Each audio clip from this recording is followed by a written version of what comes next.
Hello दोस्तों, मैं विजय भारद्वाज। आप सभी लोगों का हमारे यूट्यूब चैनल में बहुत बहुत स्वागत है।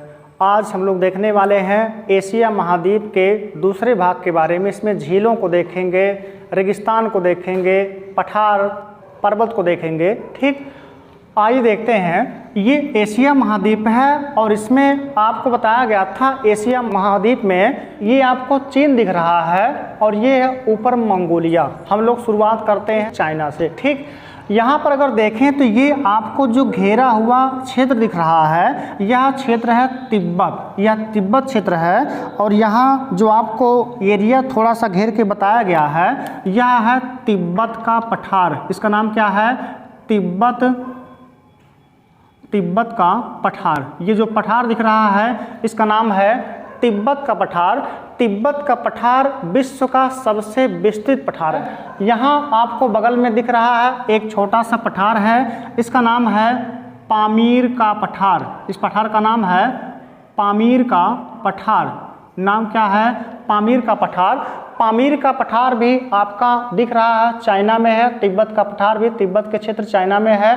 पामीर का जो पठार है यह विश्व का सबसे ऊंचा पठार है। विश्व का सबसे ऊंचा पठार कौन है?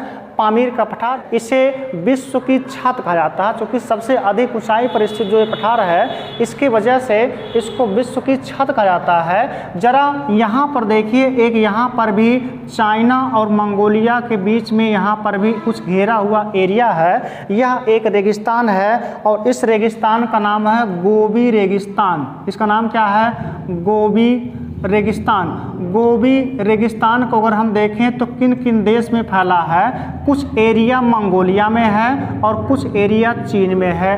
तो गोबी रेगिस्तान चीन और मंगोलिया दोनों देशों में फैला हुआ है। और एक रेगिस्तान गोबी रेगिस्तान के बगल में आपको दिख रहा है, इसका नाम है तकला-मकान रेगिस्तान। इसका नाम क्या है? तकला-मकान रेगिस्तान, जो चीन में फैला है। और इसी तिब्बत से तमाम नदियां निकलती हैं जो जाके प्रशांत महासागर में गिर रही है और बहुत बड़ी बड़ी नदियां हैं। चूँकि तिब्बत से ही एक नदी निकलती है जो भारत में भी प्रवेश करती है और बांग्लादेश में, जिसका नाम क्या है? ब्रह्मपुत्र नदी है। आपको इसके बारे में बताया गया है, वीडियो बना के डाला गया है। अन्य जो नदियाँ हैं, जैसे अगर देखें तिब्बत के पठार से एक नदी चीन में निकल रही है। इस नदी का नाम है ह्वांगहो नदी। इसका नाम है ह्वांगहो नदी। और ह्वांगहो नदी को पीली नदी कहा जाता है। ह्वांगहो नदी को पीली नदी कहा जाता है। अगर हम देखें ह्वांगहो नदी को पीली नदी कहने का वजह क्या है, और यह जो ह्वांगहो नदी है यह चीन के बगल में और जापान के बगल में, यहाँ जापान है और ये चीन है, ये जाके गिर रही है ह्वांगहो नदी पीला सागर में। अब इसको पीला सागर क्यों कहा गया और ह्वांगहो नदी को पीली नदी क्यों कहा गया, आइए देखते हैं। आप देखे होंगे अफ्रीका महाद्वीप का मैप। अफ्रीका महाद्वीप में विश्व का सबसे बड़ा रेगिस्तान है जिसका नाम है सहारा रेगिस्तान। और सहारा रेगिस्तान के दक्षिण में एक क्षेत्र है जिसका नाम है साहेल क्षेत्र। और साहेल क्षेत्र पर कुछ मिट्टियां लाल हैं और कुछ मिट्टियां पीली हैं। तो साहेल क्षेत्र की जो मिट्टी है कहाँ? अफ्रीका महाद्वीप की है। और वह मिट्टी उड़ के आती है ह्वांगहो नदी घाटी के आसपास। यह मिट्टी यहाँ पर क्या होता है? जमा हो जाता है। वो मिट्टी कहाँ से आ रही? तो अफ्रीका महाद्वीप के साहेल क्षेत्र से आ रही है और पहुंच रही है ह्वांगहो नदी घाटी के आसपास। जब ये मिट्टी यहाँ पर जमा हो जाती है गिरकर इन पूरे क्षेत्र में, और जब बरसात का मौसम आता है तो वही मिट्टी पानी के साथ बह के आता है। चूंकि मिट्टी का रंग कैसा? पीला है। तो जब इस नदी बेसिन में आसपास से पानी बह के आएगा उस मिट्टी को लेकर, तो पानी का जो रंग हो जाता है पीला। इसलिए ह्वांगहो नदी को पीली नदी कहा गया। और जब पीली नदी में पीली पानी बह के जा रही है और वो गिर रही है जिस सागर में, वहाँ के पानी के रंग को भी वह क्या करती है? पीला कर देती है। इसलिए इसको कहा जाता है पीला सागर। तो पीला नदी और पीला सागर कहने का वजह यह है। ठीक, एक नदी अन्य आपको दिख रही है इस साइड में। इस नदी का नाम है यांगटी सिक्यांग। 60 में इस नदी को कहते हैं सिक्यांग। शार्ट में इसको क्या कहा गया, सिक्यांग, और पूरा नाम है इसका यांगटी सिक्यांग। यह भी तिब्बत के पठार से निकल रही है और नॉर्थ चाइना सी में जाकर अपने जल को गिरा रही है।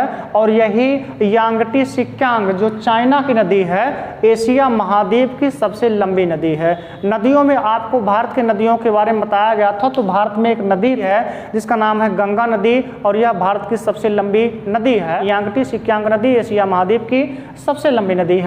आइए कुछ अन्य नदियों को हम देख लेते हैं। चूंकि ये प्राचीन समय में, यहाँ आपको दिख रहा ईरान, ईरान के बगल में है इराक, और यह सऊदी अरब। कुछ रेगिस्तान है, जैसे ईरान में एक रेगिस्तान इसका नाम है दस्त ए कबीर, ये भी कहाँ है, ईरान में है। और अरब में एक, सऊदी अरब में एक रेगिस्तान इसका नाम क्या है, रब अल खली, क्या है, या मरुस्थल है। और इन्हीं दोनों के बगल में आपको दिख रहा इराक। ठीक, इराक में, इराक की राजधानी क्या है, बगदाद है। सभी को पता होगा इराक की राजधानी है बगदाद। और इराक में ही प्राचीन समय में एक सभ्यता पनपी थी जिसका नाम था मेसोपोटामिया सभ्यता। मेसोपोटामिया जो सभ्यता पनपी थी वह इराक में ही दो नदियां हैं, एक का नाम था दजला और दूसरे नदी का नाम था फरात नदी। दजला फरात नदियों के मध्य इसी इराक देश में ही सभ्यता पनपी थी, इसको कहा गया था सुमेरियन सभ्यता या मेसोपोटामिया का सभ्यता। और वर्तमान में अगर बात किया जाए इन नदियों का नाम क्या है, जैसे प्राचीन क्या नाम था, एक का नाम था दजला, दूसरे का नाम था फरात। लेकिन अगर देखें दजला का जो वर्तमान नाम है वह टिग्रिस है और फरात का जो वर्तमान नाम है वह है यूफ्रेटस, यानी दोनों नदियों का नाम बदला जा चुका है। दजला का नाम क्या है, टिग्रिस, और फरात नदी का नाम क्या है, यूफ्रेटस है। यहाँ पर कौन सी सभ्यता थी, तो वो कौन सी सभ्यता है, वह है मेसोपोटामिया या सुमेरियन सभ्यता। और भारत में ही एक नदी बहती है नील नदी, नील नदी के पास पनपी थी एक सभ्यता जिसका नाम आप सुने होंगे हड़प्पा सभ्यता, इसको कहते थे नील नदी घाटी सभ्यता।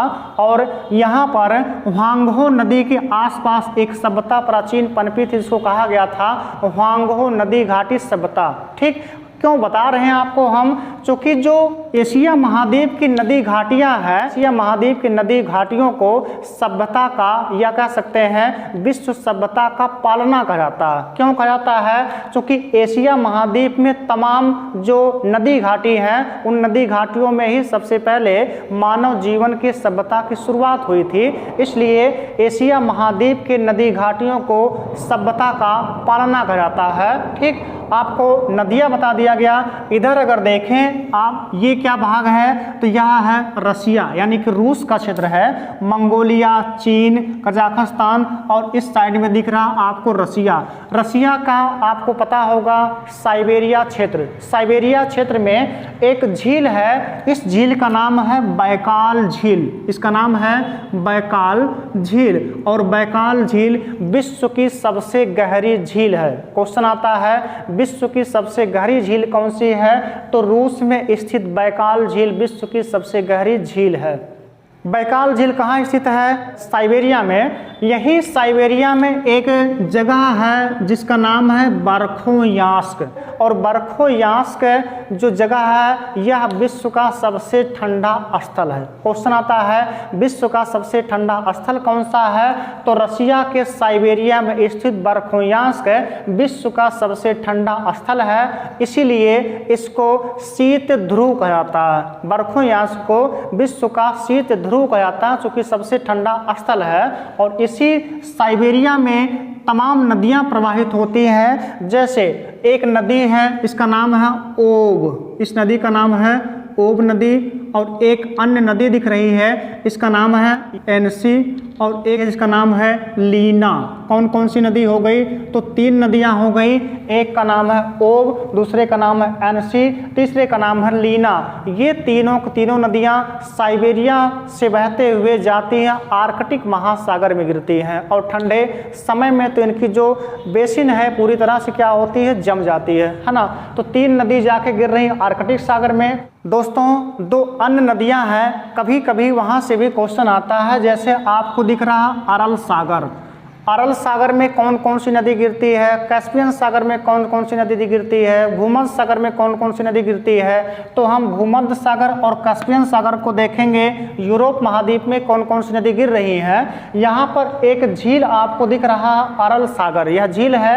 अरल सागर में दो नदियाँ गिरती हैं, एक का नाम है आमुर दरिया, दूसरे का नाम है सिर दरिया। एक का नाम क्या है आमुर दरिया और दूसरे का नाम है सिर दरिया। कभी कभी आता है सेट करने के लिए झीलों को और सागरों को। जैसे आपको यहाँ दिखाया गया है, ये एक झील है, इसका नाम है अरल सागर, और अरल सागर के पश्चिम में देखेंगे तो यहाँ एक झील, इसका नाम है कैस्पियन सागर, और कैस्पियन सागर के और पश्चिम में देखेंगे तो आपको मिलेगा यहाँ पर काला सागर। काला सागर के और पश्चिम में देखेंगे तो मिलेगा भूमध्य सागर। ये कभी कभी सेट करने के लिए आता है कि कौन कौन सा सागर किधर से है। एक बार फिर से देख लीजिए, सबसे पूरब में है अरल सागर, अरल सागर के पश्चिम में है कैस्पियन सागर, कैस्पियन सागर के पश्चिम में है काला सागर, काला सागर के पश्चिम में है भूमध्य सागर। काला सागर, भूमध्य सागर और कैस्पियन सागर को हम लोग देखेंगे यूरोप महाद्वीप में। दोस्तों, अगर आपको वीडियो पसंद आता हो तो वीडियो को लाइक कीजिए, शेयर कीजिए और चैनल को सब्सक्राइब करना ना भूलें।